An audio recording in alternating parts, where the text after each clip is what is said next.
السلام علیکم۔ سکندر کی دانش مندی کا ایک واقعہ ہے۔ گوالیار کے رہنے والے کوئی دو بھائی تھے۔ دونوں اپنی غربت اور تنگ دستی کی وجہ سے معاشی بدحالی کا شکار تھے، لہذا ایک بار دونوں بھائی ایک فوج میں ملازم ہو کر کسی مہم پر اسی فوج کے ہمراہ چلے گئے، اور جب جنگ میں بہت سا مال غنیمت اور قیمتی کپڑے اور دولال ان کے ہاتھ آ گئے تو ان لوگوں نے آپس میں صلاح مشورہ کیا کہ اب مال مل گیا ہے، گھر چل کر اطمینان سے زندگی بسر کرنا چاہیے، اب زیادہ تگدو کی ضرورت نہیں۔ مگر بڑا بھائی نہ مانا اور اس نے کہا کہ جب صرف ایک بار کی کوشش سے اس قدر زیادہ مال غنیمت ہاتھ آ سکتا ہے تو آگے اور بھی کوشش کر کے قسمت آزمانا چاہیے۔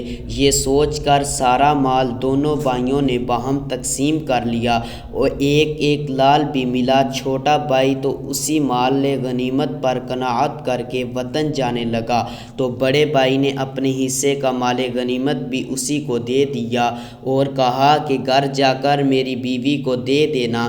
چھوٹا بھائی جب سارا سامان لے کر گھر پہنچا تو اس کی نیت بدل گئی، اس نے علاوہ لال کے سارا سامان اپنی باوج کو دے دیا۔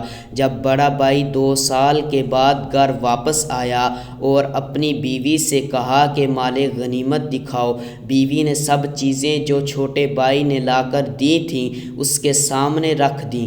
بڑا بھائی نے دیکھا تو اس سامان میں لال نہیں تھا۔ اس نے بیوی سے پوچھا کہ لال کہاں ہے؟ بیوی نے کہا کہ تمہارے بھائی نے لال دیا ہی نہیں تھا۔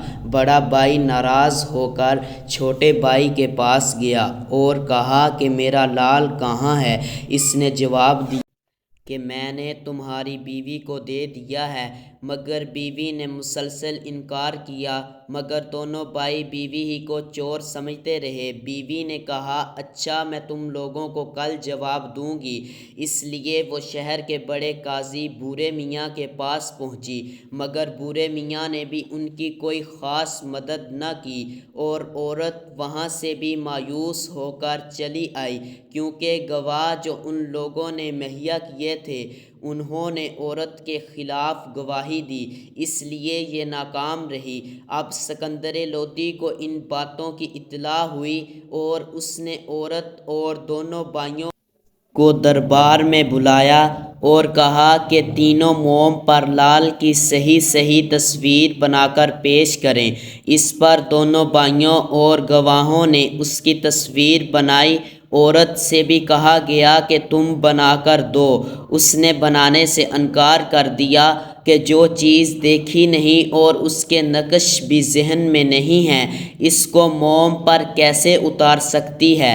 اور گواہوں نے جو شکل بنائی تھی وہ بھی ان دونوں بھائیوں سے بالکل مختلف تھی، جس سے ثابت ہوتا تھا کہ گواہ جھوٹے ہیں۔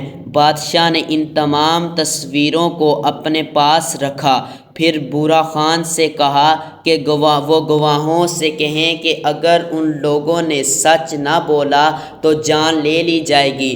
گواہوں نے جب جان کا خطرہ دیکھا تو جھوٹ بولنے سے گریز کیا اور بادشاہ کو حقیقت حال سے آگاہ کر دیا۔ اس کے بعد چھوٹے بھائی پر بھی نہایت سختی کی گئی، تب اس نے بھی ٹھیک بات بتا دی۔ اس طرح غریب عورت پر جو چوری کا الزام لگ رہا تھا اس سے نجات ملی۔ سکندر لودھی کی عقل و فراست کی یہ ایک مثال تھی۔ سکندر کو شعر و شاعری سے بھی بہت تعلق تھا، وہ ایک ستھرا مذاق رکھتا تھا، بہت باذوق تھا، طبیعت شاعری کی طرف مائل تھی، عمدہ پاکیزہ اشعار لکھا کرتا تھا۔ اس کا تخلص گلرخی تھا۔ اس کا خاص مصاحب اور مقرب شیخ جنابی کنبہ تھا۔ اسی بادشاہ کے دور حکومت میں فرہنگ سکندری اور دوسری علمی و ادبی کتابیں لکھی گئیں۔ فرہنگ سکندری کا مصنف لکھتا ہے کہ سکندر لودھی نے 28 سال 5 ماہ حکومت کی۔